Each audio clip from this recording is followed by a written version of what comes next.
Hello students, welcome back to the channel. ये हमारा last video है for the plant growth regulators under the chapter plant growth and development. So in this video will be starting with an last hormone that is an abscisic acid.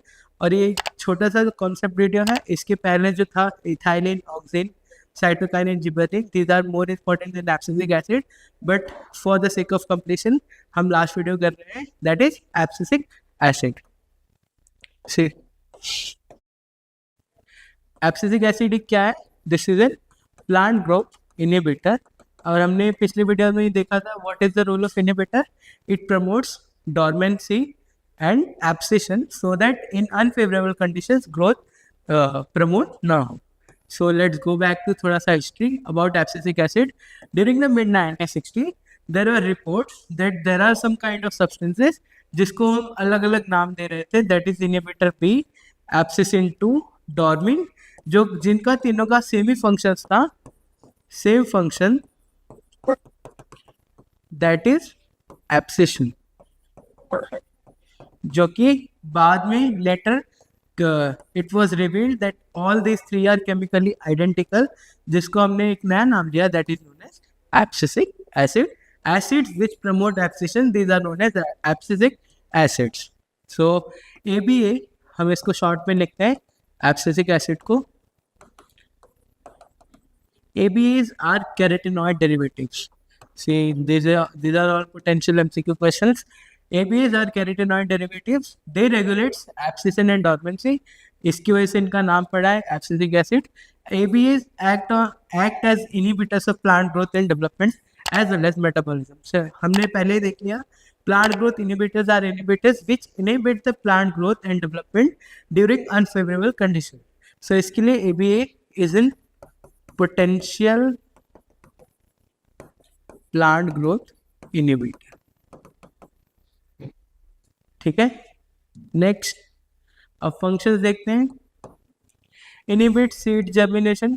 अभी ये seed germination को inhibit क्यों करेगा? Simple सी बात है, जब भी unfavourable conditions है, जैसे कि सपोज करो there is scarcity of water और कुछ अननोन या फिर अनफेवरेबल कंडीशंस जहाँ पर ग्रोथ प्रमोट नहीं हो सकती, वहाँ पर क्या होता है? Inhibit seed germination by an hormone that is abscisic acid. So ये सीड जर्मिनेशन कैसे इनहिबिट होगा? सीड्स के अंदर ही प्लांट्स जो है एब्सिसिक एसिड देते हैं जो कि सीड्स के अंदर प्रेजेंट है and that inhibits seed germination. ठीक है, next stimulates closure of stomata in epidermis. Epidermis कहाँ पे होता है? एपिडर्मिस लीव्स के अंदर होता है। यहाँ पर क्या करता है? स्टोमेटा के क्लोजर की वजह से abscisic acid causes closure of stomata and because of this closure of stomata क्या होता है? ट्रांसपिरेशन कम हो जाता है एंड बिकॉज ऑफ ट्रांसपिरेशन अब कम हो गया, सो जो वाटर लॉस हो रहा था अब वो प्रिवेंट होगा and because of this water जो है prevent water from going outside to the external environment. ठीक है, third increases the tolerance of plants to various kinds of stresses. See suppose करो एक तो वाटर स्ट्रेस हो गया, फिर एक लाइट स्ट्रेस हो गया, एक विंड स्ट्रेस हो गया, फिर एक हीट स्ट्रेस हो गया। These are different kinds of stresses जो कि प्लांट ग्रोथ को इनहिबिट करते हैं। सो दिस स्ट्रेसेस जो है इसको टॉलरेट करने में कौन हेल्प करता है?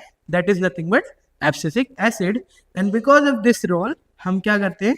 एब्सिसिक एसिड का एक नया नाम है जो कि once again in potential MCQ question, the abscisic acid are also known as stress hormones. ठीक है, नेक्स्ट एबीएस का बहुत ही ज़्यादा इंपॉर्टेंट रोल होता है in seed development, maturation and dormancy. जैसा कि मैंने बताया these are present in seeds और यही है जो सीड्स को रेगुलेट करते हैं कब ग्रो करना है कब नहीं। By ABS involvement able to withstand desiccation. What do we mean by desiccation? Scarce to water या फिर पूरा का पूरा सूखा जो हो जाता है and other factors unfavourable for growth. तो because of ABS involvement in overall process जो कि सीड है that ables to withstand the unfavourable condition so that वो in when the favourable conditions come back तब वहाँ पे वो वापस से ग्रोथ स्टार्ट कर सके। तो इसके बीच का जो पीरियड है that is the dormancy period. ये कौन प्रमोट करता है? Abscisic acid. तो याद रखना है ये सब। नेक्स्ट अब एब्सिसिक एसिड का भी ट्रिक है, and this will be the last trick for PGRs. A BDS student close the reservoir. से A is for abscission. हाँ, एक चीज और चेक पॉइंट है, ये भी सपोज कर लो.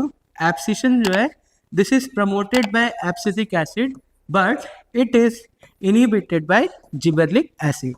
तो यहाँ पर हमको एंटागोनिस्टिक इंटरैक्शन देखने को मिल रहा है. ठीक है, एक बार तुम देख लेना एनसीईआरटी में, you can see this.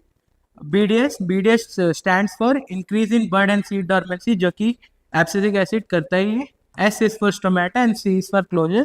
Stomata closure कराता है, and because of this there is decrease in transpiration, and because of this decrease in transpiration जो कि overall water loss है वो भी कम हो जाता है ना. And last reservoir R is for increasing the resistance to stress, and this is why ABAs are also known as stress hormones. ठीक है, तो ये पांचों जो है, ये these are all important functions of abscisic acid. एक लास्ट पॉइंट है, that is a checkpoint number 3. See, हमने अभी तक पांचों के पांचों हार्मोन्स देख लिए हैं. What are those? Auxin, gibberellic acid, cytokinin, ethylene and abscisic acid. But अगर तुम एनसीईआरटी पढ़ोगे या फिर ओवरऑल प्रोसेस ही देखोगे सारे के सारे फंक्शंस का, तो तुमको कुछ इंटरैक्शन या फिर रिलेशन देखने को मिलेगा. सी, जैसे कि ऑक्सिन प्रमोट्स सेल डेवलपमेंट या फिर सेल डिवीजन. अब यही तुमने देखा रहेगा कि साइटोकाइनिन भी क्या करता है, सेल डिवीजन को प्रमोट करता है. तो हमको यहाँ पे दोनों हार्मोन्स का एगोनिस्टिक एक्शन देखने को मिल रहा है. What do we mean by agonistic? When A and B works together, this is known as agonistic action.